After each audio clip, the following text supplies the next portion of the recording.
ধন্যবাদ সবাইকে। আজকে আমাদের 14তম ক্লাস, তাই তো? ক্লাস হচ্ছে 14। আমরা আছি প্র্যাকটিক্যাল আলোচনায়, অর্থাৎ একজন চাকুরিজীবী, একজন ব্যাংকার অথবা ডাক্তার, ইঞ্জিনিয়ার, এই ধরনের যারা করদাতা আছেন তাদের ট্যাক্স ক্যালকুলেশন কিভাবে হবে, তাদের আহ, দায় এবং সম্পদ কি করে ফাইলে উপস্থাপন করতে হবে, তারপরে হচ্ছে তাদের লাইবিলিটি লাইবিলিটি যদি তার যদি ব্যাংক ঋণ থাকে তাহলে সেটা কিভাবে উপস্থাপন করতে হবে, তার জীবনযাত্রার মান কি করে উপস্থাপন করতে হবে, আহ কোন বিষয়গুলি যোগ হবে, মানে ট্যাক্সেবল হবে, কোন বিষয়গুলি নন ট্যাক্সেবল, এই বিষয়গুলি আমরা পরিপূর্ণ আলোচনা এই ক্লাসে দেখব। গত ক্লাসে আমরা স্যালারি নিয়ে কথা বলেছি। আজকেও একটু স্যালারিটা আলোচনা অলরেডি করেছি, যেহেতু রেকর্ডিং হচ্ছে, আবার একটু করে আমরা পরের ধাপগুলিতে যাব। আমরা জানি কি কি ছিল রিকোয়ারমেন্ট। রিকোয়ারমেন্ট ছিল যে একজন করদাতা তিনি আমাকে তথ্য দিবেন, আমি আইনজীবী হিসেবে তিনি আমাকে তথ্য দিবেন, বেতন বিবরণী দিবেন, অথবা ওনার যা যা থাকে, কিছু না থাকলে সেটাই বলবেন যে আমার কিছু নাই, তাই তো? আর যদি কিছু থেকে থাকেন উনি যে তথ্যগুলি দিবেন সেটার উপরে ভিত্তি করেই আমরা কাজ করব। তিনি যদি কোনো কিছু স্কিপ করে যান তাহলে সেটা তো আমার আহ বিবেচনায় নেওয়ার সুযোগ নেই। ঠিক আছে? তার মানে তিনি যে যে তথ্যগুলি দিবেন সেটা ধরেই আমাকে ক্যালকুলেশন করতে হবে। তাহলে আমরা তথ্য পেয়েছি, বেতন বিবরণী পেয়েছি, তার বাড়ি ভাড়া খাতে আয়ের ঘোষণা পেয়েছি, তার সঞ্চয়পত্র ক্রয়ের ঘোষণা, তার মুনাফা প্রাপ্তির কথা পেয়েছি, জমি ক্রয়ের কথা, তার কৃষি আয়ের কথা জেনেছি আমরা, তারপরে জেনেছি তার পেশাগত আয়। অর্থাৎ এই যে এখানে কয়টা, 7, 1 2 3 4 5 6, মানে এখানে 7টা ধরন, মোটামুটি 7টা ধরন, টাইপ আমরা এখানে এই রিকোয়ারমেন্টে ইনভলভ করতে পেরেছে। এখন আমরা এটা নিয়ে আলোচনা পর্যালোচনা করব। আমরা গত ক্লাসে স্যালারিটা নিয়ে আলোচনা করেছিলাম, তাহলে আমরা জেনেছি যে স্যালারি, তিনি যদি সরকারি চাকরিজীবী হন তাহলে হচ্ছে আয়কর নির্দেশিকায় তারপরে যে এসআরও নং হচ্ছে 255-তে বলা আছে কিভাবে সেটা ক্যালকুলেশন করতে হবে।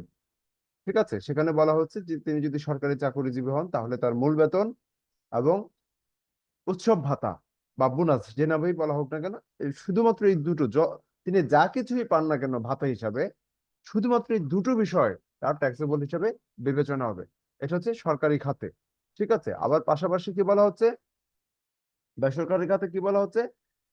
বেসরকারি খাতে বলা হচ্ছে তফসিল, ষষ্ঠ তফসিলের 27 নং অনুচ্ছেদে বলা হচ্ছে যে তার 3 ভাগের 1 অংশ হচ্ছে বাদ যাবে, কর মুক্ত, আর অথবা 5 লক্ষ টাকা, এই দুটির মধ্যে যেটি কম, ঠিক আছে, সেটা বাদ যাবে। তার মানে এটা হচ্ছে কর মুক্ত। আচ্ছা, এখানে আরো কিছু বিষয় আছে, যেমন সরকারি খাতে, সরকারি যারা চাকরিজীবী ওনারা বিভিন্ন খাতে বিনিয়োগ করে থাকেন বা সাবস্ক্রিপশন দিয়ে থাকেন, চাঁদা দিয়ে থাকেন, যেমন ভবিষ্যৎ তহবিলে চাঁদা দিয়ে থাকেন, কল্যাণ তহবিলে চাঁদা দিয়ে থাকেন, সাবস্ক্রিপশন, কর্তন সমূহ, যৌথ বীমা, বা চাঁদা দিয়ে থাকেন, তার তিনি যদি ট্যাক্স পরিশোধ করে থাকেন তাহলে সেই বিষয়গুলো এখানে তার স্যালারি শিটে আসবে, এবং আয়কর কর্তন করা থাকলে তিনি সেখান থেকে তিনি সার্টিফিকেট প্রাপ্ত হবেন। আচ্ছা, তার মানে এই যে কর্তনগুলির অ্যাপ্লাই গত ক্লাসে আমরা দেখি নাই, এই কর্তনগুলির অ্যাপ্লাই, এই কর্তনগুলি কি, এটাকে আমরা কি নামে ডাকবো? এই কর্তনগুলি হচ্ছে সম্মানিত করদাতার বিনিয়োগ। বিনিয়োগ, তিনি যে চাঁদা দিয়েছেন এটা তিনি সরকারি তহবিলে টাকাটা রেখেছেন, এটাকে বিনিয়োগ হিসেবে বিবেচনা করা হয়। ঠিক আছে? বিনিয়োগ জনিত, তার মানে এখানে কি দেখতে হবে, এই বিষয়টা কোথায় আসবে? এটা আসবে হচ্ছে বিনিয়োগ জনিত ব্যয়ের, আমরা আমাদের রিটার্নে একটা পার্ট আছে, সেটা হচ্ছে বিনিয়োগ জনিত ব্যয়। ঠিক আছে? নিউ সেকশন, অর্থাৎ আয়কর আইন 2023 আয়কর আইনের 78 ধারায় আমরা পাচ্ছি বিনিয়োগজনিত ব্যয়। তবু আমি একটু দেখে নিচ্ছি, এখানে নোট করা আছে 78 ধারায়, তারপর আমি একটু চেক করে নিই বিনিয়োগজনিত ব্যয়। ঠিক আছে? ধারা 78, যেন কিছুতেই ভুল না হয়। হ্যাঁ, হ্যাঁ, অর্থাৎ বিনিয়োগজনিত ব্যয়, মানে এখানে ক্যালকুলেশনটা বলা হচ্ছে, বিনিয়োগজনিত ব্যয় হচ্ছে ধারা 78-এ ক্যালকুলেশন বলা হচ্ছে যে তিনি কিভাবে এখানে কর রেয়াতটা পাবেন, এই ধরনের বিনিয়োগে তিনি কিভাবে কর রেয়াত পাবেন সেটা বলা হচ্ছে ধারা 78। অর্থাৎ এখানে আমি একটু নোট দিয়ে দেই, সেটা হচ্ছে এটা হচ্ছে রেয়াত ক্যালকুলেশন, বা এটা কি হচ্ছে রিবেট ক্যালকুলেশন, রিবেট ক্যালকুলেশন। এটাতে বলা হচ্ছে এই ধারা 78-এ বলা হচ্ছে রিবেট ক্যালকুলেশন। আর কতটুকু তিনি বিনিয়োগ করতে পারবেন, কতটুকু তিনি পারবেন না, সেটা কোথায় বলা আছে চলেন দেখি। মানে আমি একদম ওই যে লিঙ্ক ধরে ধরে বিষয়গুলো আলোচনা করব।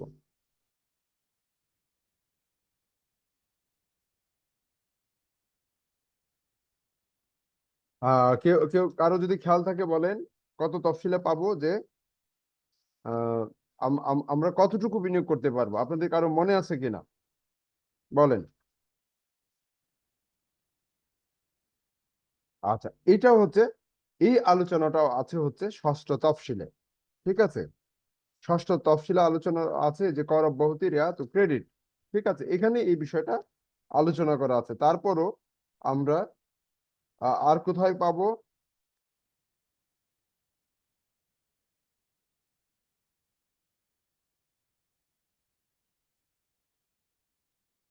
আর পাবো হচ্ছে নির্দেশিকায়। হ্যাঁ, আমি একটু দেখে নিচ্ছি তারা।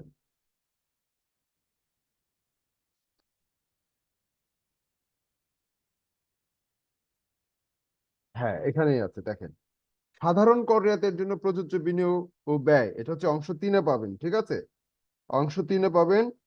আবার পাশাপাশি হচ্ছে ষষ্ঠ তফসিলে কিছু পাবেন। তার মানে আমাকে ক্যালকুলেশনের জন্য যেতে হবে সেকশন 78-এ, এবং এটা হচ্ছে সিক্সথ শিডিউল পার্ট পার্ট 3, এখানে লেখাই আছে, তবু আমি দেখে দিলাম। পার্ট 3, সিক্সথ শিডিউল পার্ট 3, মানে অংশ 3-এ আপনাকে যেতে হবে। তার মানে অংশ 3-এ কি কি বিষয় আছে, এই বিষয়গুলি আছে যে আপনি কতটুকু বিনিয়োগ করলে কত, মানে কতটুকু পর্যন্ত বিনিয়োগের আপনি সুবিধা পাবেন। যেমন বলা হচ্ছে, আমি উল্লেখযোগ্যগুলি বলছি।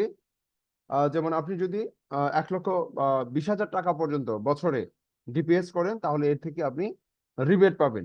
আপনি যদি 5 লক্ষ টাকার সঞ্চয়পত্র ক্রয় করেন বছরে, একবারই শুধু রিবেট পাবেন। ঠিক আছে, প্রতিবারের জন্য। তারপরে আছে এই যে আমরা স্যালারি শিটে দেখতে পাচ্ছি, ভবিষ্যৎ তহবিল, কল্যাণ তহবিল, যৌথ বিমা, এইগুলি থেকেও আপনি রিবেট পাবেন। তার মানে রিবেট পাবেন, বা কোন কোন খাতে বিনিয়োগ করলে রিবেট পাবেন সেটা কোথায় বলা আছে বলেন, চ্যাট অপশনে বলেন। কোন কোন খাতে বিনিয়োগ করলে আপনি রিবেট পাবেন সেটা কোথায় বলা আছে, কোথায় গেলে এই ইনফরমেশন গুলি পাবেন, আমাকে নোট দেন।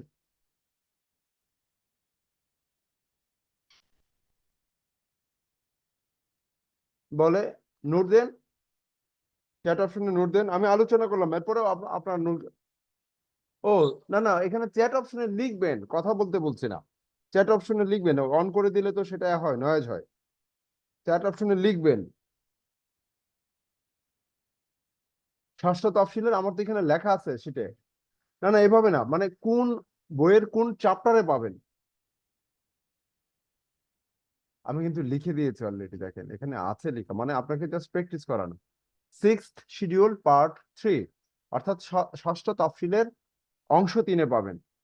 মানে আপনি একটা প্রশ্ন আসলো, প্রশ্নটা কোন জায়গা থেকে আসলো, কি করে বুঝবেন, মানে কোন চ্যাপ্টারে গেলে, কোন পৃষ্ঠায় গেলে আপনি এই ইনফরমেশন গুলি পাবেন, আইনের কথাগুলি পাবেন, সেটা আমাকে জানতে হবে। এখানে দুটো বিষয়, এই যে সেকশন 78 হচ্ছে রিবেট ক্যালকুলেশনের প্রসেসটা, আর কোন কোন খাতে বিনিয়োগ করলে আপনি মানে রিবেট পাবেন সেটা হচ্ছে সিক্সথ শিডিউল পার্ট 3-তে আছে। আবার সিক্স শিডিউল পার্ট 1-এও আছে কিছু। হ্যাঁ, ওয়ানে ওয়ানে আছে হচ্ছে মানে বাদ দেয়া আর কি, কিছু কিছু আছে। এটা হচ্ছে ওই ট্যাক্স ক্যালকুলেশনের জন্য, আর এটা হচ্ছে রিবেটের জন্য।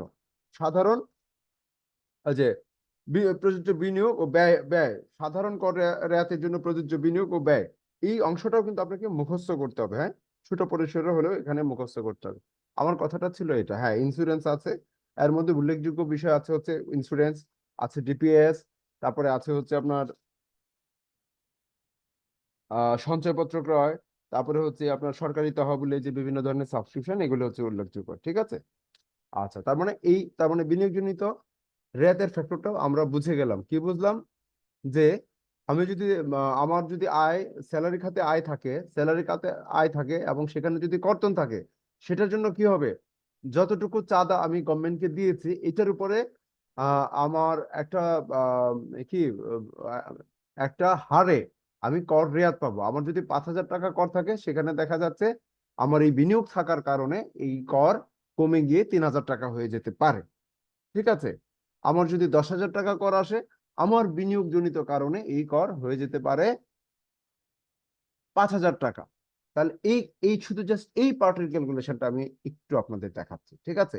এই পার্টের ক্যালকুলেশনটা যেহেতু এখানে আসলো, এই পার্টের ক্যালকুলেশনটা আমি আবার আপনাদের মনে করিয়ে দিচ্ছি, একবার আলোচনা করেছিলাম, মনে আছে মনে হয়, হ্যাঁ। তার মানে কি, এখানে বলা ছিল কি, কিভাবে এখন দেখা মানে কিভাবে ক্যালকুলেশনটা, এই যে আপনারা হয়তো একবার দেখেছিলেন যে টোটাল তার ট্যাক্সেবল ইনকাম হচ্ছে 5,78,440। তিনি বিনিয়োগ করেছেন 5,49,080। ঠিক আছে। তার মানে এখন তিনি রিবেটের সুবিধা নেবেন। কিভাবে নেবেন, তার ট্যাক্সেবল ইনকামের হচ্ছে 3%, অথবা তার যে অ্যাকচুয়াল ইনভেস্টমেন্ট সেটার হচ্ছে 15%। আর হচ্ছে ম্যাক্সিমাম হচ্ছে অ্যাকচুয়াল ইনভেস্টমেন্ট হচ্ছে 5 লক্ষ, হ্যাঁ অ্যাকচুয়াল, হ্যাঁ, আর হচ্ছে অ্যাকচুয়াল ইনভেস্টমেন্ট এর 15% অথবা ম্যাক্সিমাম 10 লাখ। এই তিনটা থেকে যেটা কম, তার মানে আমরা দেখতে পাচ্ছি 17,353 টাকা তার রিবেটের পরিমাণ, অর্থাৎ এতটুকু কর তাকে কম দিতে হবে, অর্থাৎ এতটুকু ট্যাক্স তাকে দিতে হবে না। ঠিক আছে। এতটুকু ট্যাক্স তাকে দিতে হবে না। তার মানে আমার যদি ট্যাক্স আসে, ক্যালকুলেশন অনুযায়ী দেখা যাচ্ছে আমার যদি ট্যাক্স আম, আসে 17,844, এর মধ্যে দেখা যাচ্ছে আমার দিতে হচ্ছে না 17,353 টাকা। অর্থাৎ আমার যেহেতু বিভিন্ন খাতে বিনিয়োগ আছে, সেটার জন্য আমাকে এই পরিমাণ টাকা দিতে হবে না। তবে এখানে একটা ছোট শর্ত আছে বা কথা আছে, সেটা হচ্ছে আপনি কিছুতেই, আপনি যে এলাকায় বসবাস করেন সেই এলাকার মিনিমাম একটা ট্যাক্স আছে, সেই ট্যাক্সটা অবশ্যই আপনাকে দিতে হবে। যেমন আপনার যদি রিবেটের পরিমাণ বেশি হয়, ধরেন আপনার ট্যাক্স আসে হচ্ছে 17,844 টাকা, কিন্তু আপনার রিবেট আসলো 18,000, তার মানে কি আপনি গভর্নমেন্টের কাছ থেকে পাবেন না, অর্থাৎ আপনার মিনিমাম ট্যাক্সটুকু আপনাকে দিতে হবে। সেটা হচ্ছে ঢাকা সিটি কর্পোরেশনের জন্য হচ্ছে 5,000, আহ তারপরে হচ্ছে অন্যান্য সিটি কর্পোরেশন আছে সেখানে 4,000, তারপরে হচ্ছে সিটি কর্পোরেশনের বাইরে হচ্ছে 3,000। ঠিক আছে, এটা তো আপনারা জেনেছেন। ঠিক আছে, এটা নির্দেশিকায় বলা আছে। তাহলে এই হচ্ছে এটার সাথে মানে লিয়াজু যে অর্থাৎ ক্যালকুলেশন করার যে প্রসেস, তার মানে দেখেন প্রত্যেকটা পার্টের ক্যালকুলেশন কিন্তু আলাদা। প্রথমে প্রথমে আমরা কি ক্যালকুলেশন দেখলাম, প্রথমে আমরা ক্যালকুলেশন দেখলাম হচ্ছে স্যালারি ট্যাক্স ক্যালকুলেশন, সেটা পার্ট গুলো আলাদা। তারপরে দেখলাম আমরা ধরলাম তার আর কোনো আয় নাই, তার মানে তার তো বিনিয়োগ আছে, তার মানে এখানে আমরা ক্যালকুলেশন দেখলাম হচ্ছে তার বিনিয়োগ জনিত কর রেয়াতের ক্যালকুলেশন, কিভাবে আমি ক্যালকুলেশনটা করব। আচ্ছা, তার মানে এই দুটো পার্ট হয়ে গেল এবং সেটার অ্যাপ্লাই আমরা দেখলাম। এখন চলেন আমরা রিকোয়ারমেন্ট আর কি ছিল, রিকোয়ারমেন্টে ছিল তার বাড়ি ভাড়া খাতে আয় আছে, তাই তো। আমরা চলেন দেখি, তার বাড়ি ভাড়া খাতে আয় আছে হচ্ছে প্রতি মাসে 10,000 করে তিনি বাড়ি ভাড়া খাতে আয় পান, এবং তিনি বছরে 1,200 টাকা পৌরকর প্রদান করেন। 1 মাস বাড়ি খালি ছিল, আবার তিনি একটা তলায় তিনি বসবাস করেন, তাই তো।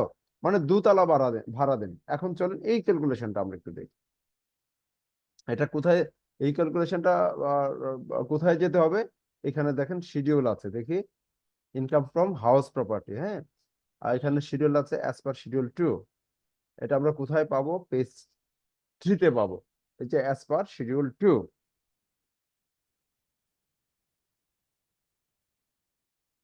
তাহলে ওইখানে তো বিষয়টা ঘোষণা দেওয়া, অর্থাৎ সম্মানিত করদাতা তিনি আগেই বলে দিয়েছেন যে আমার এই আছে। তার মানে আপনার কি কাজ, আপনার কাজ হচ্ছে ক্যালকুলেশনটা সাজানো। ক্যালকুলেশনটা কিসের ভিত্তিতে সাজাবেন, ক্যালকুলেশনটা সাজাবেন হচ্ছে আইনের ভিত্তিতে, অর্থাৎ মানে যে ইনস্ট্রাকশন গুলি দেওয়া আছে আইনে, প্রজ্ঞাপনে, সেটার ভিত্তিতে আপনি সাজাবেন। তাহলে আমরা দেখতে পাচ্ছি অ্যানুয়াল ইনকাম তার দাঁড়াচ্ছে 1,20,000 টাকা, 12 মাসের ভাড়া। আইনে বলা আছে আপনার যদি 1 মাসের বাড়ি ভাড়া খালিও থাকে, তবুও আপনাকে 12 মাসের ভাড়া ক্যালকুলেশন করতে হবে। ঠিক আছে। তারপরে হচ্ছে এর থেকে রিপেয়ার অ্যান্ড মেনটেনেন্স, যদি আবাসিক খাতে হয় তাহলে হচ্ছে 25% তার রিপেয়ার অ্যান্ড মেনটেনেন্স বাদ যাবে। আর যদি বাণিজ্যিক হয় তাহলে 30% বাদ যাবে।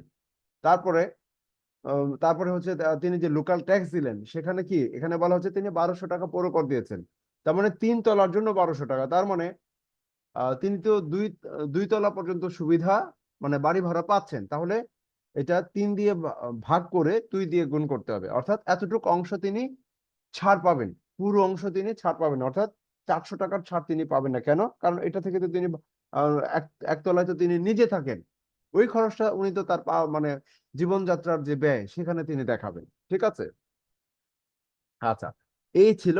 আর কি বলা ছিল এখন যে আপনি ওইখানে তিনি ঘোষণা দিয়েছেন যে তার ভ্যাকেন্সি আছে, তাহলে ভ্যাকেন্সি থাকলে আমরা পরে যদি 2 মাসের ভ্যাকেন্সি থাকে তাহলে 2 মাসের ভ্যাকেন্সি আমরা দাবি করব, যদি 1 মাসে থাকে 1 মাসের ভ্যাকেন্সি দাবি করব। ব্যতিক্রম হচ্ছে আমার ভ্যাকেন্সি থাকলেও আমাকে 12 মাসের ভাড়া ক্যালকুলেশন করতে হবে। হ্যাঁ, এখানে কথা আছে, এই যে আপনি ভ্যাকেন্সি দাবি করবেন সেটার একটা পদ্ধতি আছে। সেটার পদ্ধতি হচ্ছে এই ভ্যাকেন্সি থাকলে আগেই আপনাকে উপকার কমিশনকে নিয়ম আইন অনুযায়ী জানাতে হবে। তার মানে আমরা আমরা দেখতে পাচ্ছি সেটা হচ্ছে অ্যানুয়াল ইনকাম 1,20,000, সেখান থেকে তার কি মানে অর্থাৎ তার এখানে আহ, ব্যয়গুলি বাদ যাচ্ছে। কি ব্যয়? মানে যেগুলি বিনিয়োগ মানে অর্থাৎ এটাকে বলা হচ্ছে মানে অনুমোদনযোগ্য ব্যয়, অর্থাৎ যেটা গভর্নমেন্ট আপনাকে পারমিশন দিয়েছে এতটুকু ব্যয় আপনি বাদ দিতে পারবেন। এর বাইরে যদি দাবি করেন যে আপনার রিপেয়ার এন্ড মেনটেন্যান্স খরচ খরচ 1 লাখ হয়ে গেছে, সেটা আপনি পারবেন না। আবার এই রিপেয়ার এন্ড মেনটেনেন্স খরচ আপনাকে কাগজে পত্রে প্রদর্শনও করতে হবে না। ঠিক আছে, তার মানে এখানে আমরা দেখতে পাচ্ছি তার নেট ইনকাম হচ্ছে 80,200 টাকা। ঠিক আছে, এই এই ইনকামটা শিফট হয়ে চলে যাবে কোথায়? এটা হচ্ছে ওয়ার্কিং মানে শিডিউল 2, মানে হচ্ছে এটা হচ্ছে আপনার ওয়ার্কিং করার জন্য একটা ছক রিটার্নের মধ্যেই দেয়া আছে, ওয়ার্কিং করার জন্য একটা ছক রিটার্নের মধ্যে দেয়া আছে। তার মানে এটা শিফট হয়ে চলে যাচ্ছে হচ্ছে আমার এখানে যে ফর্মটা আছে ইনকামের, সেই ইনকাম ফর্মের এখানে চলে আসলো কি ওই যে 79,200 টাকা। অর্থাৎ এটা হচ্ছে আমার ইনকাম ফ্রম হাউস প্রপার্টি বা বাড়ি ভাড়া হতে হয়, আপনি যেভাবেই বলেন। ঠিক আছে, এটা নিয়ে কারো কোনো প্রশ্ন আছে? আমি একটু আনমিউট করে দিচ্ছি, এটা একটা পার্ট, আমি আনমিউট করে দিলাম, কারো কোনো প্রশ্ন থাকলে বলেন। মানে প্রত্যেকটা কিন্তু ক্ষুদ্র ক্ষুদ্র অংশ, দেখেন। কারো কোনো প্রশ্ন আছে এই পার্টটুকুতে?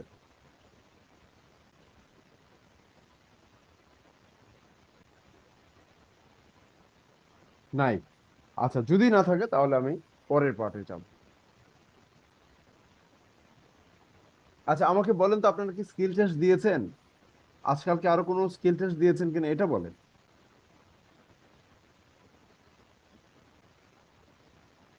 কেউ কি কোনো স্কিল টেস্ট দিয়েছেন নতুন করে? নতুন কিন্তু আরো অনেক প্রশ্ন আপ হয়েছে, আপনারা দিয়েছেন কিনা? আচ্ছা আচ্ছা, ঠিক আছে, একটু দিবেন। হ্যাঁ, নতুন নতুন আরো প্রশ্ন আপ করেছেন। এই বাস্তবভিত্তিক প্রয়োগ থেকে আমাদের কত মার্কসের কোশ্চেন আসবে? ওটা 20 পর্যন্ত আসতে পারে, 15 থেকে 20। 15 থেকে 20? হ্যাঁ, কম বেশি হতে পারে, এটা তো ভেরি করে। আর এই বিভিন্ন যে পার্ট, এই পার্টের জন্য আপনি নাম্বার পাবেন। ঠিক আছে, ভুল যদি না করেন, ধরেন 5টা ভাগ থেকে 5টা ভাগের মধ্যে হয়তো 3টা ভাগ পেরেছে, 3টার জন্য নাম্বার পাবেন। আচ্ছা, এই ভিডিওগুলি কিন্তু আপনাকে বারবার দেখতে হবে। এই ভিডিওটা কিন্তু এই ক্যালকুলেশনটা এইভাবে হয়তো নাই, ওইখানে তো দেখানোর সুযোগ নাই রিবেটের ফ্যাক্টরগুলি, কিন্তু এইটাতে কিন্তু রিবেটের ফ্যাক্টরগুলি দেখাবো। আর আপনাদের তো লিঙ্ক দিয়ে দিব, এগুলি বারবার দেখতে হবে। ঠিক আছে, আচ্ছা, তাহলে আমি আবার মিউট করে দিলাম। স্যার ফর্ম বলেন। হয়, হ্যাঁ, এই বলেন। ফর্মগুলো বাংলাতে হলে স্যার ভালো হয়। হ্যাঁ, এই ফর্মটা যে লেখা লেখা এটাও যদি বাংলায় ফর্ম হতো তাহলে ভালো হতো। হ্যাঁ, বাংলায় ফর্ম আছে, বাংলায় ফর্ম আছে আমার এখানে এক্সেলের কাজের সুবিধার্থে আমি দিয়েছি। আচ্ছা, বাংলা ফর্ম কি আপনারা নামিয়েছেন? কালকে তো আমি দেখিয়েছি আমার ওয়েবসাইটে যে বাংলা ফর্ম আছে, এটা কি আপনারা নামিয়েছেন? পিডিএফটা নামান, তাহলে ফন্ট না ভাঙবে স্যার, না। হ্যাঁ, স্যার এখন তো আর বাংলা হয় না, সুতরাং ইংলিশেই ভালো, কারণ না পরে অসুবিধা নাই, বাংলা। যার প্রয়োজন বাংলাটাও তো আছে, যার প্রয়োজন একটু নামিয়ে এগুলি মানে এই ফর্মের একটা এই কথাটা বলি না, এই যে ফর্ম, আপনাদের কিন্তু এই ফর্মগুলো প্রিন্ট করতে হবে, হয় কালেকশন করবেন নয়তো প্রিন্ট করবেন অনলাইন থেকে ডাউনলোড করে। প্রত্যেকটা পাতা ডাউনলোড করা এখানে শুধু আপনাকে আমার এই ক্লাসগুলিতে আপনাকে শুধু পরীক্ষার জন্য তৈরি করা না, এটা হচ্ছে একেবারে মানে আপনাকে প্র্যাকটিশনার হলে যে নলেজটুকু দরকার সেগুলো কিন্তু আমি আলোচনা করছি। এই ফর্মের একদম টপ টু বটম, এই যে এইখান থেকে ধরেন এই টপ টু বটম প্রত্যেকটা লাইন আপনাকে পড়ে পড়ে যাবেন, এভাবে একদম পুরো ফর্ম আপনি পড়বেন। ঠিক আছে, প্রত্যেকটা ফর্মের লাইন আপনি পড়বেন। এটা হচ্ছে অবসরে পড়বেন, এটা পরীক্ষার জন্য জরুরি না, কিন্তু এটা আপনার প্র্যাকটিসের জন্য জরুরি। ঠিক আছে, তারপর এখন আচ্ছা প্রথমটা বাদ গেল, দেখা যায় 2 নম্বরটা ইন্টারেস্ট অন সিকিউরিটি, মানে হচ্ছে এটা এটা এটা হচ্ছে এখন বলা হচ্ছে এটা অন্যান্য উৎসের আয়ের খাতে এটা দেখানো হয় বর্তমান অনুযায়ী। এটা হচ্ছে সঞ্চয়পত্রের আয়। ঠিক আছে, সঞ্চয়পত্রের মুনাফার আয়, সঞ্চয়পত্রের মুনাফার আয়। তাহলে এই সঞ্চয়পত্রের মুনাফার আয় কিভাবে আসলো? এটার কি কোনো আমার ক্যালকুলেশন করার সুযোগ আছে বলেন তো? সঞ্চয়পত্রের মুনাফার আয়ের ক্যালকুলেশন করার কি কোনো আমার সুযোগ আছে বলেন?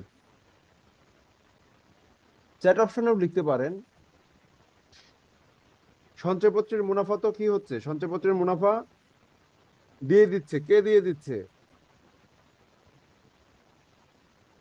ব্যাংক দিয়ে দিচ্ছে। ব্যাংক দিয়ে দিচ্ছে। তার মানে এখানে তো আর আমার মুনাফা ক্যালকুলেশন করার সুযোগ নাই, তাই তো? আমি এই কথাটাই জানতে চাচ্ছি। ব্যাংকে তো ক্যালকুলেশন করে দেয় না স্যার? হ্যাঁ হ্যাঁ হ্যাঁ, ব্যাংকে সেটা ক্যালকুলেশন করে দিচ্ছে। তার মানে এখানে জাস্ট যেটা আমি মুনাফা পাবো সেটা কি করব, সেটা শুধু আমি এখানে যোগ করে দেব। আর ওইখানে যে কর্তনটুকু আছে সেই কর্তনটুকু কি করব, কর্তনটুকু আমি বাদ দিয়ে দিব। কোথায় বাদ দিয়ে দিব? ওই যে জীবনযাত্রার মান ব্যয় গিয়ে আমি বাদ দিয়ে দিব। ঠিক আছে,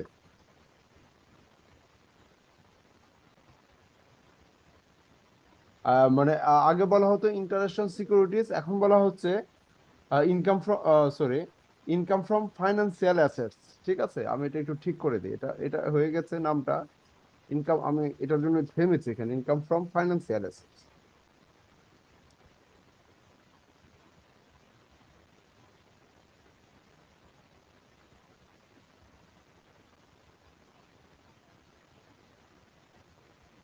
ইনকাম ফ্রম ফাইন্যান্সিয়াল অ্যাসেটস। ঠিক আছে, আগের সেকশনগুলো আপনারা পড়ার দরকার নাই, আপনারা শুধু যে নিউজ সেকশন আমার যেটা লেখা আছে সেটা পড়ুন। আমি এটা ছোট করে দিই।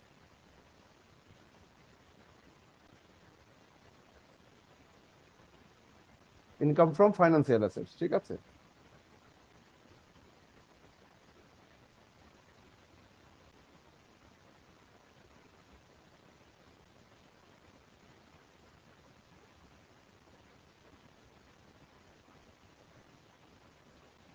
আচ্ছা তাহলে এটার কোনো ফ্যাক্টর নাই আমার ক্যালকুলেশনের। আচ্ছা, তারপরে এগ্রিকালচার। এগ্রিকালচারে আমাদের কি রিকোয়ারমেন্টে কি বলা ছিল বলেন তো, মনে আছে কি?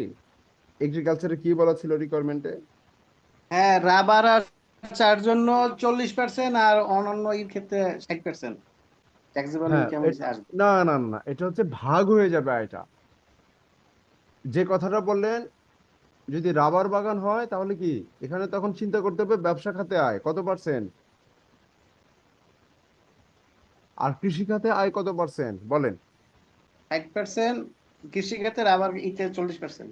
হ্যাঁ, এটা হচ্ছে আয়টা ভাগ করে দিলেন যখন চা বাগান রাবার বাগান সেই ক্ষেত্রে। এখন আমার এখানে শুধু আসে, হ্যাঁ ধন্যবাদ, আপনি একটা পয়েন্টটা সামনে নিয়ে আসেন, ধন্যবাদ। এখন আমার এখানে আছে হচ্ছে কৃষি হতে আয়।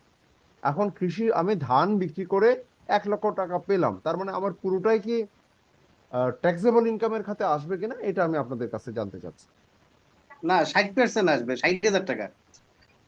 হ্যাঁ, সবাই কি একমত আছেন?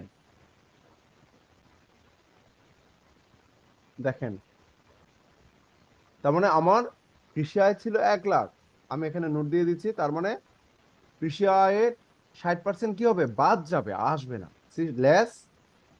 ঠিক আছে, 60%। ও হ্যাঁ, সরি সরি, 60% পাবে। না সেটাই একটু গুলিয়ে গেছে আর কি, অসুবিধা নেই।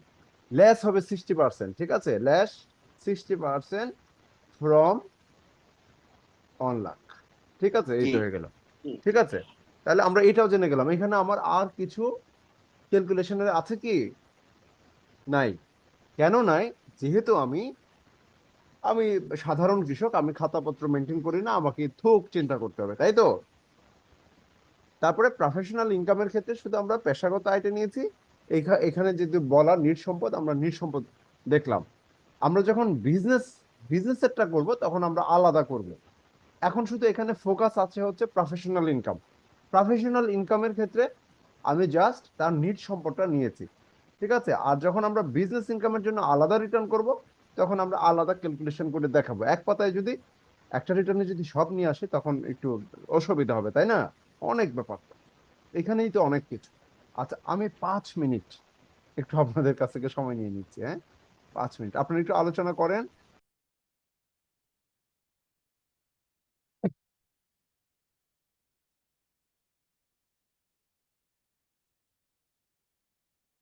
আচ্ছা, আমরা এখানে দেখতে পাচ্ছি এখন তার টোটাল ইনকাম 6,74,440 টাকা। এটা হচ্ছে তার টোটাল ইনকাম, অর্থাৎ এখানে কয়টা খাতের ইনকাম আমরা দেখতে পাচ্ছি? 1, 2, 3, 4, 5, 5টা খাত। একটা খাতের হচ্ছে এখানে দুটো বিষয় আছে, ইনকাম ফ্রম বিজনেস আর প্রফেশন। প্রফেশন মানে হচ্ছে পেশাগত আয়, আর বিজনেসের যেটা সেটা এই কলামের জন্যই দুইটা বিষয়। একটা হচ্ছে বিজনেস, বিজনেস মানে যে ট্রেডিং করে বা কেনা বেচা করে বা সেবা দিয়ে বিজনেস। আর প্রফেশনটা হচ্ছে যেমন ডাক্তার ইঞ্জিনিয়ারদের যেমন পেশাগত আয় থাকে, সেই পেশাগত আয়। ঠিক আছে, তার মানে আমরা বিজনেসের এই বিষয়টা আমরা পরে দেখব। ঠিক আছে, এখন বাকিগুলি দেখছি। আচ্ছা, আর ওই ফার্মের আসা এটা বলে। কি আন্ডার সেকশন 45 স্যার এখন? হ্যাঁ, আন্ডার সেকশন 45। হ্যাঁ, আন্ডার সেকশন 45। আচ্ছা, আমি প্রত্যেকটাতে কিন্তু নিউ সেকশন গুলো আমি এখানে লিখে দিয়েছি, হ্যাঁ, যেন মানে মানে আমি যে এখানে ডাটাটা ইনপুট দিচ্ছি কোন সেকশনের অধীনে, আপনাদের জন্য কিন্তু সহজ হবে খুবই। কোন পাতায় কোন পৃষ্ঠায় গেলে কোন ধারায় কথাটা বলা, তাই না? আশা করি আপনাদের এগুলি ভুল হবে না। তার মানে আমরা 5টা খাতের ইনকাম দেখতে পেলাম, 6,74,440। তার মানে আমরা ইনকাম পেয়ে গেলাম। তাহলে এখন যে টোটাল ইনকাম পেলাম, এখন আমার কাজ কি? এখন হচ্ছে আমার কাজ হচ্ছে ট্যাক্স ক্যালকুলেশন করা, তাই তো? ট্যাক্স লাইবিলিটিটা বের করা, আমাকে কত টাকা ট্যাক্স দিতে হবে, তাই না? বিষয়টা এটা না? জি আমার ধরেন আর কোনো সম্পদ নাই, তাহলে আমার আয়টা এই বছরেই আমি প্রথম দিচ্ছি, আর কোনো অ্যাসেট জমি জমা নাই, তাহলে কি আমার তো এই পর্যন্তই শেষ?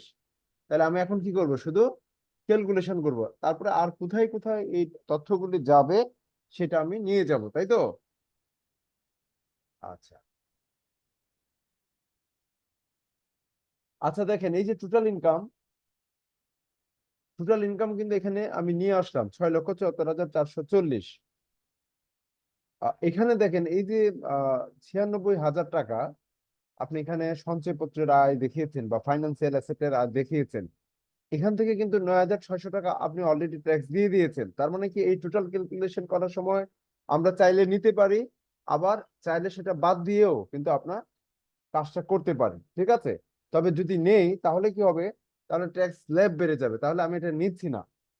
ঠিক আছে, 96,000 টাকা তো অলরেডি আমার এটা সেটেল করা, এবং এটাকে বলা হচ্ছে চূড়ান্ত কর দায়, অর্থাৎ এটার উপরে আর নতুন করে কোনো ট্যাক্স ক্যালকুলেশন হবে না।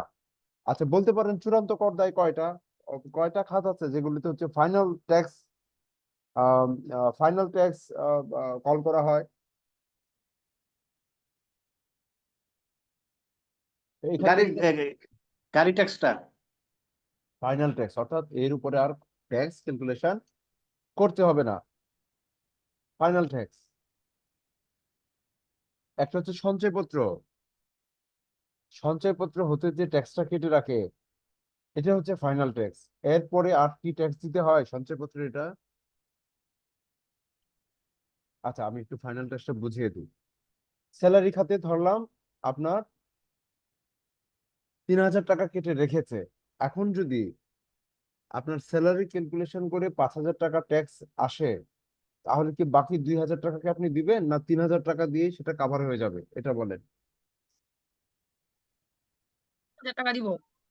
আরো 2,000 টাকা দিবেন। তার মানে এই যে 3,000 টাকা যে তারা কেটে রাখলো প্রতি মাসে বেতন দেওয়ার সময়, তার মানে এটাই তো ফাইনাল না। ফাইনাল কি বলেন? না, এটা তাহলে ফাইনাল না। তার মানে এটাকে আমরা ফাইনাল ট্যাক্স বলি না। তাহলে ফাইনাল ট্যাক্স কোথায় পাবেন? খুঁজে বের করতে হবে।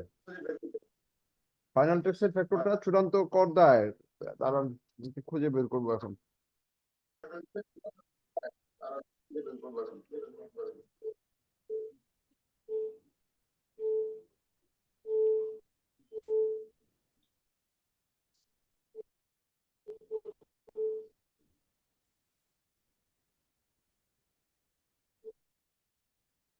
আচ্ছা, এটা কোথায় পাবেন? এটা কিন্তু খুব ইম্পর্টেন্ট। এখান থেকে কিন্তু ছোট কোশ্চেন আসবে। তো হ্যাঁ, স্যার মনে নেই, আপনি বলেন। আচ্ছা বলছি। এই ফাইনাল ট্যাক্সটা হচ্ছে ন্যূনতম কর 163-র অধীনে পাবেন। ন্যূনতম কর 163 অংশ 8। আচ্ছা, সাউন্ডটা আমি মিউট করে দিচ্ছি। ডাবল হচ্ছে কেন সাউন্ড?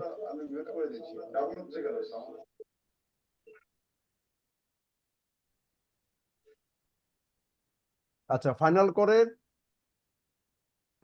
কর সম্পর্কে বলা আছে হচ্ছে অংশ 8-এ, অংশ 8 ন্যূনতম কর 163 এর অধীনে এর উপধারা হচ্ছে 11।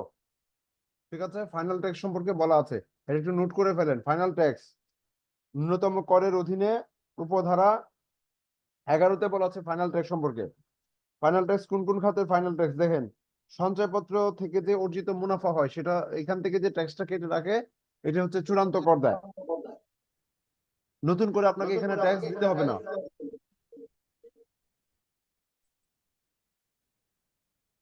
আপনার আমার কথা স্যার ডাবল মিউট শুনতে পাচ্ছেন? করেন। স্যার আপনার কথা শুনতে পাচ্ছি।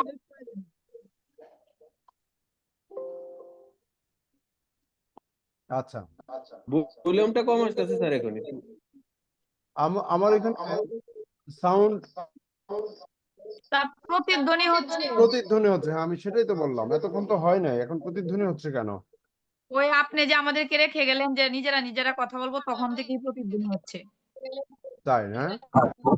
স্যার, তাহলে একটা কিছু হয়েছে, তাই তো? আচ্ছা, আমি আবার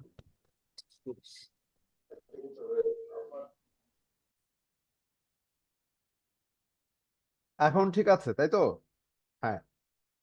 আচ্ছা, চূড়ান্ত কর দায় থেকে একটা প্রশ্ন, সংক্ষিপ্ত প্রশ্ন কিংবা বড় প্রশ্ন পেতে পারেন। তাহলে ন্যূনতম করে এটা কোথায় পাবেন? অংশ 8-এর 163 ধারার অধীনে উপধারা 11-তে সঞ্চয়পত্র হইতে অর্জিত মুনাফা, এটা হচ্ছে মানে চূড়ান্ত কর দেয়। এটার উপরে আপনি যত টাকাই মুনাফা পান না কেন, আপনি 5 লক্ষ টাকাও মুনাফা পেতে পারেন। এটার উপরে আর নতুন করে কোনো ট্যাক্স ক্যালকুলেশন করতে হবে না। আমি এখানে নোট দিয়ে দিচ্ছি। এটা হচ্ছে ফাইনাল ট্যাক্স। কোনটা? উপরেরটা, এটাই তো। হ্যাঁ, ফাইনাল ট্যাক্স আন্ডার সেকশন 163 উপধারা 11। এখন ঠিক আছে? ওকে।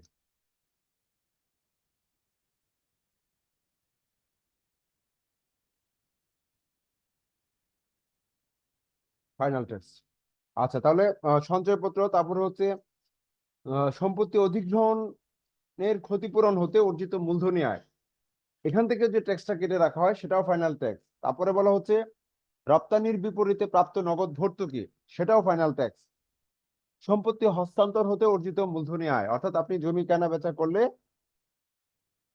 এখানে যে ট্যাক্সটা দেওয়া হয় সেটা হচ্ছে ফাইনাল ট্যাক্স। তার মানে আবার নতুন করে ধরেন আপনি জমি বিক্রি করলেন, 5 লাখ টাকার জমি 10 লক্ষ টাকায় বিক্রি করলেন, তার মানে এখান থেকে কি করতে হবে না, আপনাকে নতুন করে এটার উপরে আর ট্যাক্স দিতে হবে না। এগুলো বলা হচ্ছে ফাইনাল ট্যাক্স। তার মানে ফাইনাল ট্যাক্স হচ্ছে কয়টা? 4টা খাত দেখতে পাচ্ছি। 4টা, ঠিক আছে। 4টা টাইটেল আছে যেগুলো হচ্ছে ফাইনাল ট্যাক্স। মনে রাখবেন, কিন্তু খুবই ইম্পর্টেন্ট, একটা পাবেনি এখানে। ঠিক আছে? কোনো না কোনো ভাবে অবজেক্টিভ এটা সেটা কোনো না কোনো ভাবে এখানে পাবেন। এগুলো হচ্ছে ভিতরের প্রশ্ন, ঠিক আছে, ভিতরের প্রশ্ন। ধন্যবাদ। তার মানে এখন আমি যাব কোথায়, ওয়ার্কিং এ।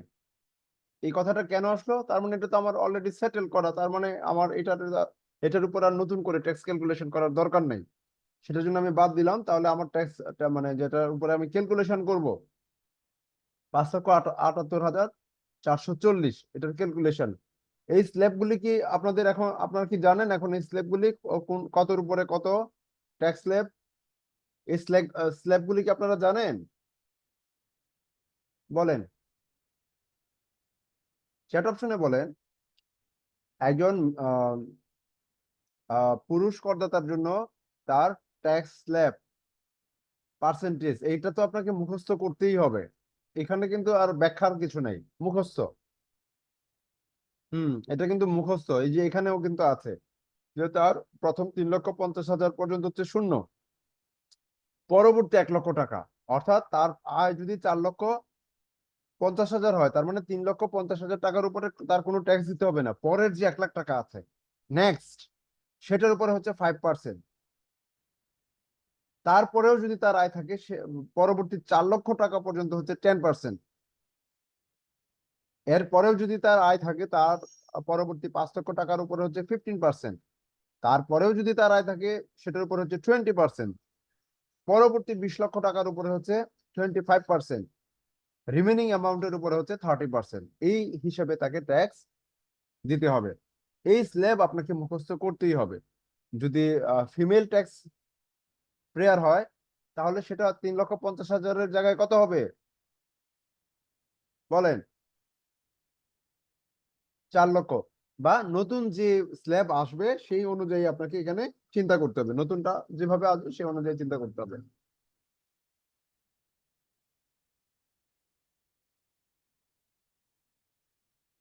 আচ্ছা, তাহলে আমি বলেছিলাম যে আমার আয় এতটুকুই, আমার যদি ভিতরের কোনো আর বিষয় না থাকে, আমার জমি জমা নাই, আমার আদার্স কিছু নাই, তাহলে আমি কি করব, আমি ট্যাক্স ক্যালকুলেশন করে ফাইলটা সাজাবো। আচ্ছা, তাহলে আমার ট্যাক্স আসলে হচ্ছে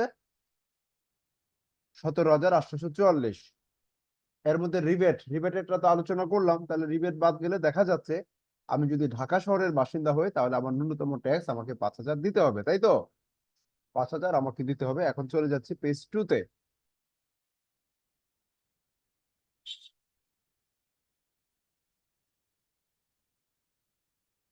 তার মানে ওনার ট্যাক্স আসে হচ্ছে 17,844। তার ট্যাক্স ছাড় কর রেয়াত তিনি পান 17,353, কিন্তু তাকে দিতে হচ্ছে 5,000। এইটা আপনারা ক্লিয়ার কিনা? এই ক্যালকুলেশন তো ক্লিয়ার, এই ক্যালকুলেশন কিন্তু অনেকদিন মানে আগেও মাঝখানে দেখালাম, এখন অনেকবার কথা বললাম। তারপরে কি ঘটনা? তারপরে ঘটনা হচ্ছে তিনি দিয়েছেন 3,000 টাকা, তার মানে এখন কি তার আরো দিতে হবে? হ্যাঁ, আরো 2,000 টাকা দিতে হবে। তিনি যে রিবেট পেলেন,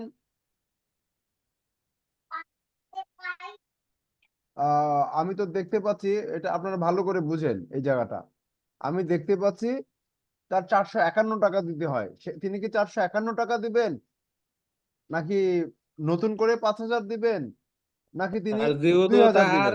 ন্যূনতম যে এলাকায় বসবাস করে ওই এলাকার ন্যূনতম কর 5,000, 1 হ্যাঁ, টাকা থাকলে পরে 5,000 টাকা দিতে হবে তাকে। অর্থাৎ 1 টাকা হলেও তাকে 5,000 দিতে হবে। অর্থাৎ সেটা যদি মানে এর নিচে তিনি দিতে পারবেন না, অর্থাৎ তার যদি ট্যাক্স 1 টাকাও আসে 5,000 দিতে হবে। এখন যদি আমি এটা বাড়িয়ে দিই, ধরেন আমি ইচ্ছা করে এটাকে বাড়িয়ে দিলাম, হ্যাঁ, মানে জাস্ট আমাদের বুঝার সুবিধার্থে আমি এটার সাথে আরো 2,000 টাকা যোগ করে দিলাম, অর্থাৎ আমার রিবেটের পরিমাণটা বেশি, উল্টা আরো আমি পাই।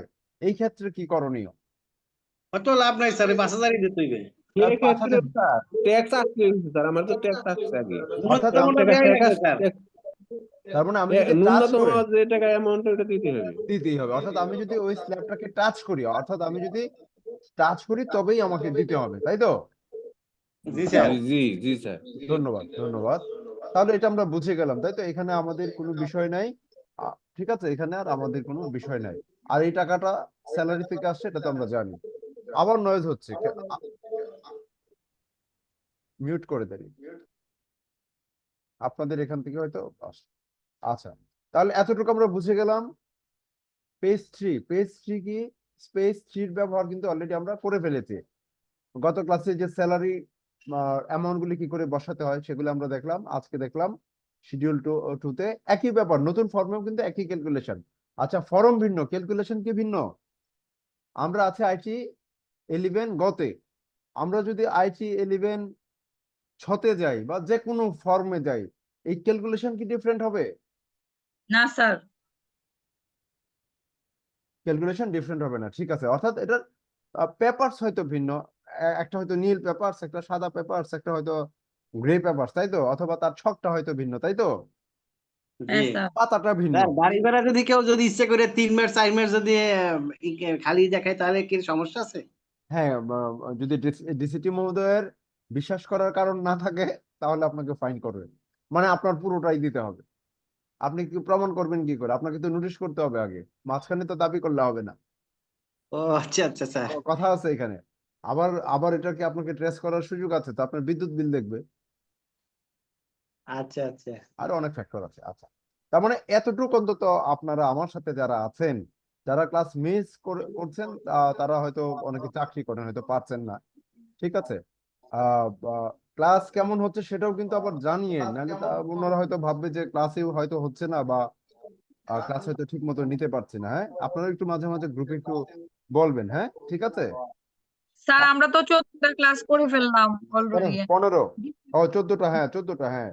20টা এখন ক্লাস হওয়ার পরে কি আপনি মানে স্টপ করে দিবেন? না, কেন স্টপ করবো কেন? না পরবর্তীতে আবার ওই যে না মানে হবে পরে তো পরীক্ষা কবে হবে ঠিক নাই।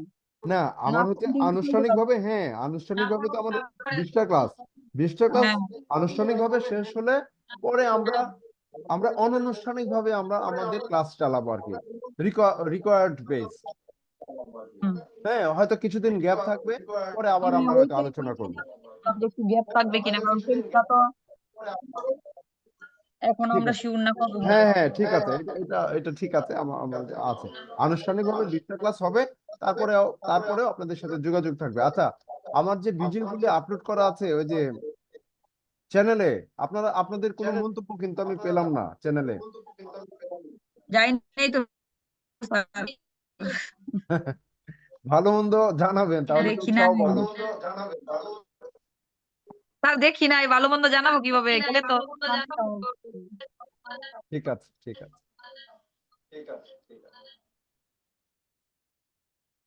আচ্ছা, তাহলে এটা হয়ে গেল। তারপর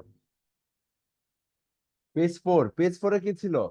পেজ 4 ছিল হচ্ছে ইনভেস্টমেন্ট ট্যাক্স ক্রেডিট, অর্থাৎ ট্যাক্সের রিবেট ক্যালকুলেশন। এটা কিন্তু অলরেডি করে ফেলেছে, অর্থাৎ এখানে ফিল্ডটা হচ্ছে যে আমার কোন কোন খাতে বিনিয়োগ করেছি সেটা প্রেজেন্টেশন দেয়া, ঠিক আছে।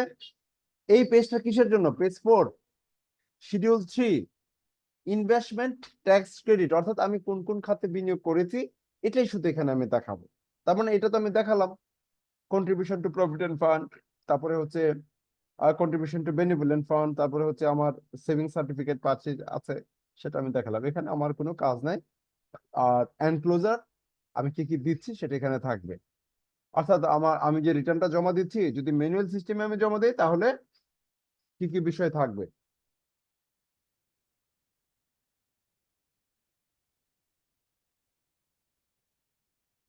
আচ্ছা, তাহলে পেজ 4, এখন আসি পেজ 4। তার মানে আমরা ছিলাম আইটি গ 11, মানে ওই মূল রিটার্ন ফর্মে। এখন এটার ভিতরে পেজ 5 এবং পেজ 6 এটাকে বলা হচ্ছে আইটি 10B। আইটি 10B তে কি প্রদর্শন করা হয়? আইটি 10B তে অ্যাসেট এন্ড লায়াবিলিটিস প্রদর্শন করা হয়, ঠিক আছে। এখানে বিজনেস ক্যাপিটাল থাকে, বিভিন্ন প্রপার্টির বিষয় থাকে, ইনভেস্টমেন্টের ফ্যাক্টর থাকে, ঠিক আছে। ব্যাংক লোনের বিষয় থাকে, আয় ব্যয়ের বিষয় থাকে, ব্যাংকের বিষয় থাকে, হ্যাঁ, এই বিষয়গুলো এখানে থাকে। আচ্ছা, এখন আসে, তাহলে তো আমি আমার আয় জানলাম, আমার ট্যাক্স জানলাম, এগুলো আমি অলরেডি ইনপুট দিয়ে দিয়েছি। তাহলে এখন অ্যাসেট এবং লাইবিলিটিতে আমি কি করে প্রদর্শন করব? ধরলাম, আমি একটা সহজ করে চিন্তা করি, ধরলাম আমার এই সম্পদ আমি যে দেখতে পাচ্ছি এখানে 2 লক্ষ টাকার কৃষি জমি আছে, এটা আমি কোথায় পেলাম? মানে এইটা করদাতা আমাকে শুরুতেই বলে দিয়েছে, তাই না?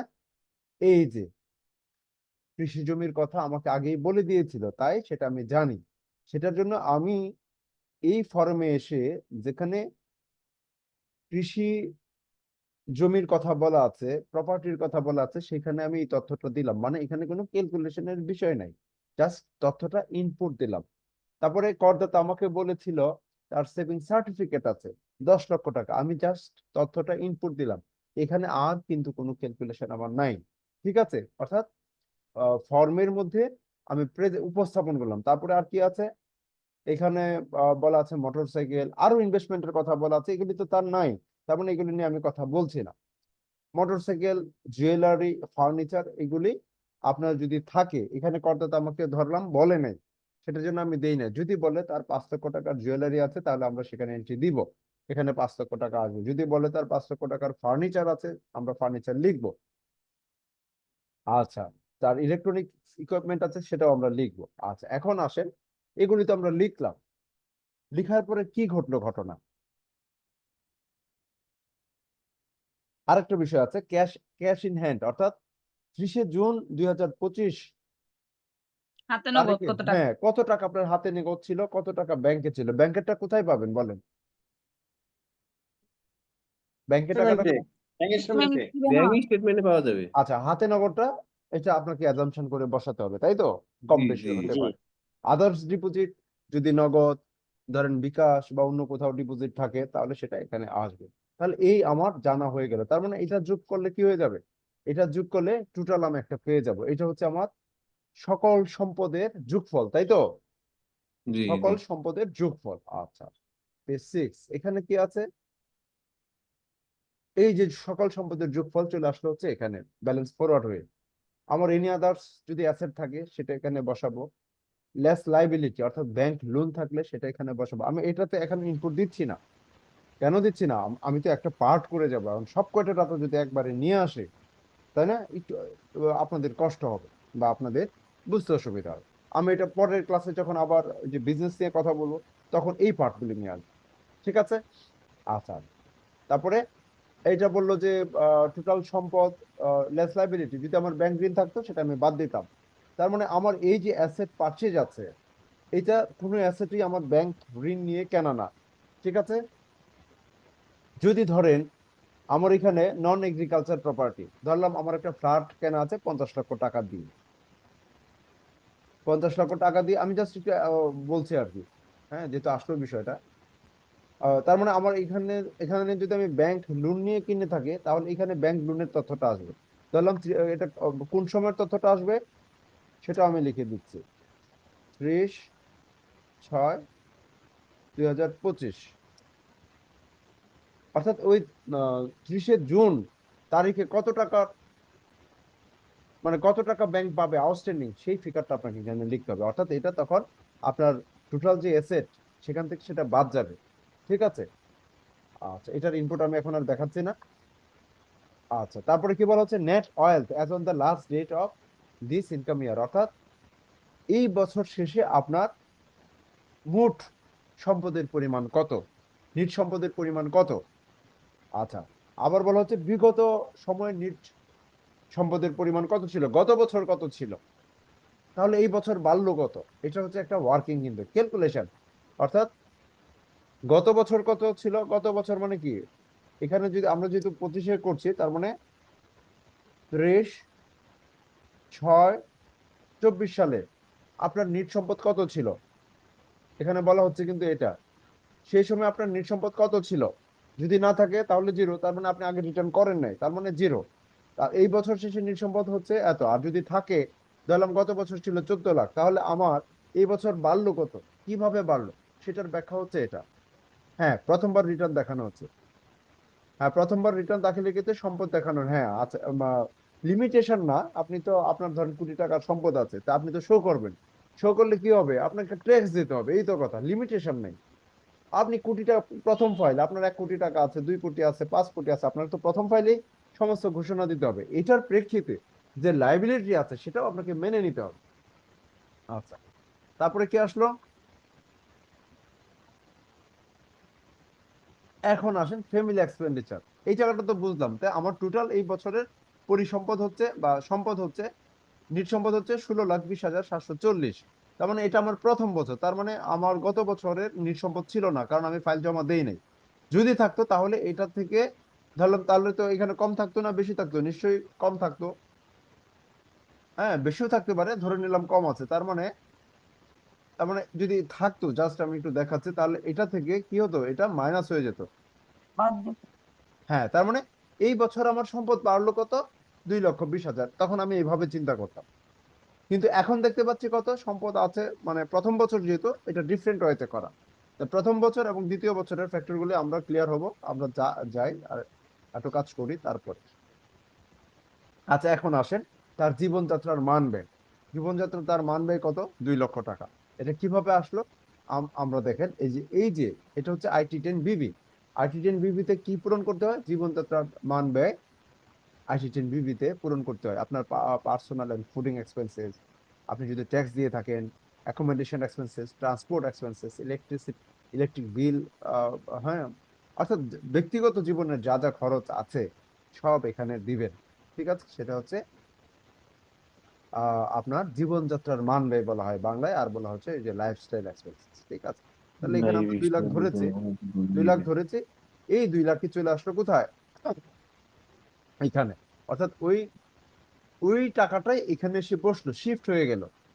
ঠিক আছে, তার মানে আমরা এখন দেখতে পাচ্ছি, তার মানে এই অ্যাক্রিশন ইন ওয়েলথ, অর্থাৎ সম্পদের যে পরিবৃদ্ধি, এর সাথে ফ্যামিলি এক্সপেন্ডিচার যোগ করলে আমরা দেখতে পাচ্ছি টোটাল অ্যাক্রিশন অফ ওয়েলথ, অর্থাৎ আমার এই বছরের সম্পদ আমি শুরু করলাম বা দেখালাম হচ্ছে 18,20,740 টাকা। তাহলে এই সম্পদ আমি কিভাবে পেলাম, প্রশ্নটা হচ্ছে এখানে। আমি সবকিছু যোগ বিয়োগ করে দেখলাম যে আমার টোটাল অ্যাক্রিশন অফ ওয়েলথ বা টোটাল সম্পদের পরিবৃদ্ধি হচ্ছে 18,20,740। আমি এই সম্পদ আমি কিভাবে অর্জন করলাম সেটার ব্যাখ্যাটা হচ্ছে ছোট পরিসরে এখানে চলে আসে। সেটা হচ্ছে source of fund. Source of fund কোথায় তাহলে? এখানে। এখানে কিন্তু দুটো ভাগ আছে, দেখেন আমি একটু ভাগ করে দিই আপনাদের বোঝার সুবিধার্থে। আমি এটাকে ভাগ করে দিলাম, হ্যাঁ, আপনারা বুঝতে পারছেন তো না? হ্যাঁ স্যার। আচ্ছা, এখন বুঝতে অসুবিধা হওয়ার কথা না, কারণ আপনারা থিওরিটা পড়ে এসেছেন। হ্যাঁ, থিওরিটা না পড়া থাকলে বুঝতে অসুবিধা হওয়ার কথা ছিল। আমি 2টা ভাগ করে দিলাম, হ্যাঁ। স্যার আপনার বাসা কিশোরগঞ্জ না? জি জি জি। আমাদের তো গৌরীপুর, আমাদের ভাষার মানে মিল আছে অনেকটাই। আর আচ্ছা আচ্ছা, ঠিক ওই যে আছে। মামুন স্যার ক্লাস নিছিল, স্যারের ভাষার সাথে মিল নাই, তো এই কারণে আর কি একটু ভেবাচাকা লাগতে পারে। আচ্ছা আচ্ছা, ঠিক আছে, থ্যাংক ইউ। আচ্ছা, ওই যে শো রিটার্ন ইনকাম, আচ্ছা এই ইনকামটা কবে বলেন তো? কোনটা কোন? স্যার? এই যে show return income, tax এক্সাম্পটেড income, এই যে দুটো ইনকাম, কারেন্ট বছরে স্যার 8,20,740, সেটা কবে? গত বছরের? কারেন্ট মানে অর্থাৎ গত বছর বলতে মানে আমি যে রিটার্ন জমা যে দিচ্ছি, অ্যাসেসমেন্টটা করতেছি স্যার, হ্যাঁ, মানে যে বছর। যে অর্থ বছরের, অর্থাৎ আমরা বলবো, চলতি বছরের হ্যাঁ, অর্থ বছরে। তার মানে এইটা আমি পেলাম, এই টাকার ফান্ডটা কোত্থেকে আসলো? এই 18,20,740-এর মধ্যে 8,20,740 পেলাম হচ্ছে আমি আমার যে স্যালারি খাতে আয় ছিল, আমার যে সঞ্চয়পত্র খাতে আয় ছিল, কৃষি খাতে আয় ছিল, আমার প্রফেশনাল ইনকাম ছিল, সেটার থেকে আসলো আমার হচ্ছে 8,20,740 টাকা, তাই তো? এটা হচ্ছে রানিং বছরের ইনকাম। তাহলে আমি যে জমি কিনলাম, আমি যে সঞ্চয়পত্র কিনলাম, বাকি টাকা কোথায় পেলাম, প্রশ্ন। তাহলে বাকি টাকা পেলাম হচ্ছে, আমি যে দীর্ঘদিন ধরে আমি চাকরি করি, দীর্ঘদিন ধরে আমি রুগী দেখি, কিংবা আমি কনসালটেন্সি করি, ওই যে ধরেন আমি 5 বছর ধরে করি, বা 3 বছর ধরে করি, বা 10 বছর ধরে করি, ওই সময়টা আমার ইনকাম হচ্ছে এই 10 লাখ। সেটা কম বেশি হতে পারে, জাস্ট এখানে, হ্যাঁ, জাস্ট এখানে নিয়ে আসলাম। তার মানে কি, এখানে দুটো ইনকাম, একটা হচ্ছে রানিং বছরের, অর্থাৎ ওই যে ফাইন্যান্সিয়াল ইয়ারের ইনকাম, আর একটা হচ্ছে ফাইন্যান্সিয়াল ইয়ার আগের। এই 10 লাখ টাকা কিন্তু এই বছরের ইনকামের মধ্যে নাই, এই 10 লাখ টাকা হচ্ছে এর আগে। বিগত বছরের। হ্যাঁ, বিগত যে হ্যাঁ, বিগত বছরে। তার মানে এটা যে কোনো অ্যামাউন্ট হতে পারে। যদি এই অ্যামাউন্টটা বেশি হতো তাহলে কি আমার ব্যাংক ব্যালেন্সে টাকা বেশি থাকতো নাকি? আমার ধরেন আর কোনো অ্যাসেট নাই, ধরলাম আমার বিগত সময়ের ব্যাংক ব্যালেন্স আছে, মানে আছে 20 লাখ, মানে অতীত জীবনের আমার সঞ্চয় বা পুঁজি আছে 20 লাখ। তার মানে আমি যদি জমি জমা না কিনে থাকি তাহলে তো আমার হয় 10 লাখ, আরো 10 লাখ টাকা ব্যাংকে বেশি থাকতো, তাই তো? তার মানে এখানে আমি ব্যাংকে কত দেখতে পাচ্ছি, 3,20,000। তার মানে আমার যদি আমি অতীত জীবনের সঞ্চয় বা পাস্ট লাইফের যে সেভিংস, সেটা যদি আমি বেশি নিয়ে থাকি, আমি যদি আর কোনো সম্পদ ক্রয় না করি তাহলে আমার নিশ্চয়ই ব্যাংকে বেশি টাকা থাকতো, তাই তো? হ্যাঁ স্যার। হ্যাঁ, তার মানে এই হচ্ছে তার মানে এই যে 18,20,000 এটার ব্যাখ্যা আপনার এখানে এসে মিলে যাবে, অর্থাৎ দিন শেষে এই যে সোর্স অফ ফান্ড এবং টোটাল অ্যাক্রিশন অফ ওয়েলথ এই দুটো শূন্য হবে মানে হ্যাঁ ব্যালেন্স। প্লাস মাইনাস করলে শূন্য হবে, মিলে যেতে হবে। এই হচ্ছে রিটার্ন। একটা কোশ্চেন ছিল স্যার। হ্যাঁ নিশ্চয়ই নিশ্চয়ই বলে। আচ্ছা, এখানে এই যে 10 লক্ষ টাকায় যে আমরা অনেক বছর ধরে চাকরি করেছি বা রোগী দেখা বিভিন্ন জায়গা থেকে ইনকাম করে আমরা রেখেছি, জি এখন অনেকের ক্ষেত্রে দেখা যায় যে আমরা টাকাটা দেখাচ্ছি কিন্তু আলটিমেটলি ব্যাংকে নেই, সেই ক্ষেত্রে কি কোনো অসুবিধা হয় বা কত পরিমাণ টাকা এরকম ক্যাশ ইন হ্যান্ড দেখানো যায়? আচ্ছা, এটা কিন্তু ধরেন এই যে ক্যাশ ইন হ্যান্ড আমরা সাধারণত আসলে চলার জন্যই ক্যাশ ইন হ্যান্ড টাকাটা থাকে, আমরা খুব বেশি টাকা কিন্তু হাতে রাখি না। আপনি না সর্বোচ্চ 50,000 এটা কিন্তু একদিনের ফ্যাক্টর। ওই তারিখ মানে এই ক্যাশ ইন হ্যান্ড ফ্যাক্টরটা কিন্তু সারা বছরের না। আপনি একটা পয়েন্ট খেয়াল করেন, এই ক্যাশ ইন হ্যান্ড ফ্যাক্টরটা কিন্তু হচ্ছে ওই দিনে কত টাকা হাতে ছিল আপনার। মানে ওই যেদিন আমি রিটার্ন মানে জমা দিব ওই দিন। না, রিটার্ন জমা না, অর্থাৎ আপনি যে সময়টার ক্যালকুলেশন করছেন। ও আর এই যে আইটি10B এটা হচ্ছে এই দিনের হিসাব, ওই দিনটাতে আপনার কি আছে 30/6/2025 তারিখে, ওই নির্দিষ্ট তারিখ, এটা কিন্তু কমার্সের একটা ট্রাম। ওই দিনে আপনার কি সম্পদ ছিল, ওই দিনে আপনার হাতে কত টাকা ক্যাশ ছিল, ওই দিনে ওই তারিখে আপনার ব্যাংকে কত টাকা ছিল, ওই দিনটাতে, সারা বছরের কিন্তু না। এখন যদি আপনি ধরেন এখানে 10 লাখ দেখান তাহলে তো এটা দৃষ্টিকটু হবে। আপনি যদি 50,000 ঠিক আছে, 1 লাখ ঠিক আছে, কোনো কারণে 2 লাখও ঠিক থাকতে পারে, কিন্তু অতিরিক্ত হলে সেটা গ্রহণযোগ্য নাও হতে পারে। আর যদি গ্রহণযোগ্য না হয় তাহলে সেটা ট্যাক্স লায়াবিলিটি আসতে পারে। ঠিক আছে, মানে এটা হচ্ছে যে ফাইনাল আসলেই তো আপনি রাখেন না। হ্যাঁ, আর আমরা যে যদি ধরেন মন গড়া ভাবে করি, এর করার আগে ফলে দিলাম হ্যাঁ সিটটা করার ফলে যে আমরা লিখে দিই যে এখানে আছে এখানে আছে, তাহলে সেটা এভাবে মিলবে না। আচ্ছা, এখন কারো কোনো প্রশ্ন থাকলে বলেন। আজকের যে প্র্যাকটিক্যাল তাহলে সবকটাই তো আমি দেখালাম, আর এটা হচ্ছে ওই যে আগের পেজের হচ্ছে প্রাপ্তি স্বীকারপত্র, এখন তো এটা চেঞ্জ হয়ে গেছে। এটা জাস্ট পুরাতন ফরম্যাটে আমি দেখালাম, আমি নতুন ফরম্যাটেও দেখাবো। ঠিক আছে, কালকের ক্লাসে আবার নতুন ফরম্যাটে দেখাবো। কালকের ক্লাসে যদি দেখা গেল যদি পুরো সময় লেগে যায় ক্লাসে, তাহলে হয়তো ক্লাস করবো, নাহলে আপনারা পরীক্ষার জন্য কিন্তু প্রস্তুতি রাখবেন। ঠিক আছে, আগামীকালকে পরীক্ষা হবে স্যার। হ্যাঁ পরীক্ষার জন্য প্রস্তুতি রাখবেন। দেখা গেল যদি ক্লাস শেষ করে ফেলতে পারি ওয়ার্কিং গুলি, তাহলে কালকে চেষ্টা করব শেষ করে ফেলতে। যদি দেখি যে দেরি হবে তাহলে হয়তো শিফট করব, পরীক্ষা নিব। ঠিক আছে, কিন্তু আপনার প্রস্তুতিটা রাখেন। আচ্ছা, এখন এই যে আলোচনা দেখেন, আমি কিন্তু একেবারে ধারা ধরে ধরে একদম পয়েন্ট ধরে ধরে আলোচনা করলাম। আশা করি আপনারা এগুলি স্পষ্ট হবেন, এবং যেটা না বুঝবেন সেটা ওই সেকশনটাতে গিয়ে দেখবেন, ওইখানের ব্যাখ্যাটা দেখবেন। স্যার এই শীটটা আমাদের মেইলে টুকা দিয়ে দেওয়া যাবে না স্যার? হ্যাঁ মেইলে তো আমি যার যার মেইলে। হ্যাঁ যার যার মেইলে দিব না। আমি তো আজকে তো শুক্রবার চেম্বারে বসি নাই, জাস্ট ক্লাসের জন্য আসলাম। আমি কালকে জি জি আপনাদের স্যার মেইলে দিয়ে দিব, ভিডিওটাও তো দেই নাই। আর আজকে তো শ্রমিক দিবস, আপনি আমাদেরকে শ্রমিক হিসেবে স্যার দেখবেন না। এই শীটটাই থাকলে পরে আবার সবার জন্য বোঝা সুবিধা হবে, যেহেতু এই শীটের উপরে কথা বলছেন না, হ্যাঁ হ্যাঁ অ্যামাউন্ট গুলো মানে চেঞ্জ না হইলে পরে এটার উপরে মানে বোঝার জন্য সুবিধা হবে। হ্যাঁ অসুবিধা এখানে কোনো কিছু কিন্তু আমি চেঞ্জ করি নাই, কারণ আপনাকে তো আমি সেমটা দিয়েছি। জি জি জি ধন্যবাদ। জি জি জি জি ঠিক আছে, আমি আর কোনো কিছু ওইটাই। চেঞ্জ করবো না এখানে। যে বিষয়ে আলাপ করলেন ওই অ্যামাউন্ট গুলো থাকলে পরে আমাদের বোঝার জন্য সুবিধা হবে। Right right right. জি ঠিক আছে, এখন এখন বলেন আজকে ওই যে ধরেন 14 দিন ধরে আপনারা পরিশ্রম করছেন, কারণ আইনের বিষয় তো আপনার তো খুব ভালো লাগবে না। একটা ক্লাস বোর লাগবে, একটা ক্লাস আপনি এনজয় করবেন। এখন ফাইনালি যে স্যার, আজকের যে আমাদের আলোচনা, আরেকটা বলেন একটা কথা বলতে চাচ্ছিলাম। বলেন বলেন। আপনি এই যে পার্ট যে আমাদের এই যে পিডিএফ শীট গুলো দিচ্ছেন হ্যাঁ গ্রুপে হ্যাঁ বা পার্সোনালি আমরা যোগাযোগ করলে, মানে অংশ 1 থেকে 25 পর্যন্ত হ্যাঁ পিডিএফ হ্যাঁ শীট গুলা, এই শীট গুলার বাইরে আর কোন বইটা পড়তে হবে? আমি তো দিলাম তো, আয়কর পরিপত্র, আয়কর নির্দেশিকা, এগুলো তো দিয়েছে। হ্যাঁ, ওইটা তো দিছেন, কিন্তু তাছাড়াও কি অন্য কোনো আবার আপনার গাইডলাইন আছে আপনার নাকি যে এরকম কোনো হিসাব মার্কেটিং? বিজ্ঞান বাকি আছে তো। ও হিসাব বিজ্ঞান ওই যে 19 এর বই যেটা হ্যাঁ না ওইটা। এটা বলছে, হ্যাঁ এটা মিস করা যাবে না, সেখানে 15 থেকে 20 থাকে, সর্বোচ্চ 15 থাকবে মনে হয় এবার। হ্যাঁ, ওইটাই থেকে যে পড়তে হবে ওই ইগুলা, মানে সাজেশন আকারে কোনো কিছু দিবেন নাকি, কারণ বই হ্যাঁ তো সেটাও অনেক দিব, বড় ওইটা, ঠিক সেটাও আছে দিব, না?